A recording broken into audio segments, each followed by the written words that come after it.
At last, we reach the main bulk of your essay, the arguments. The arguments answer the question, why am I right?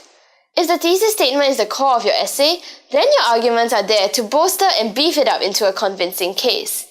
Needless to say, if your entire essay centers on only one reason for you being right, then it's very difficult to convince someone that is so.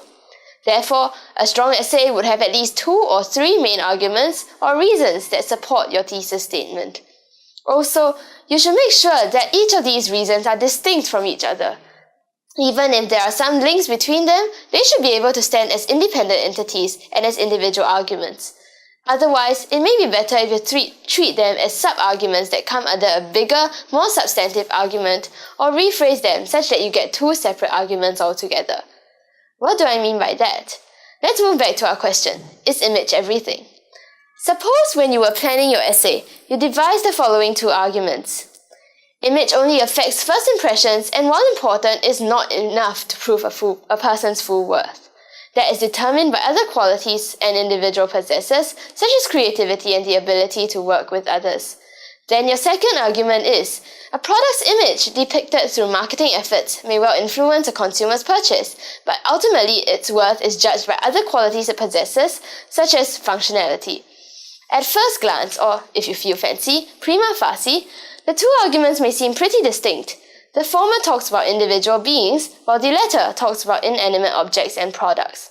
Indeed, you could very well treat the 2 as individual arguments. If you're good enough with a pen, they won't overlap much.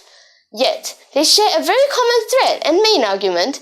Both are speaking about how image is not important because there are other qualities that make up the total worth or value of an object or individual.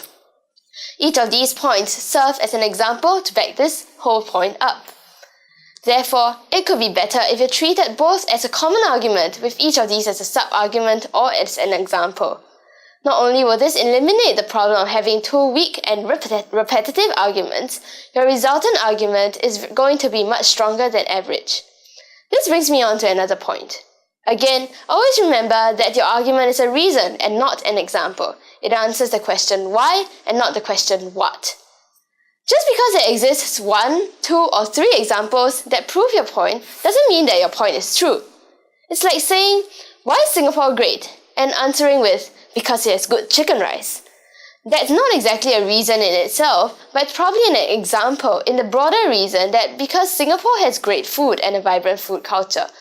You can't use an example to justify and answer a question and expect people to be convinced. You have to answer why before you talk about the example.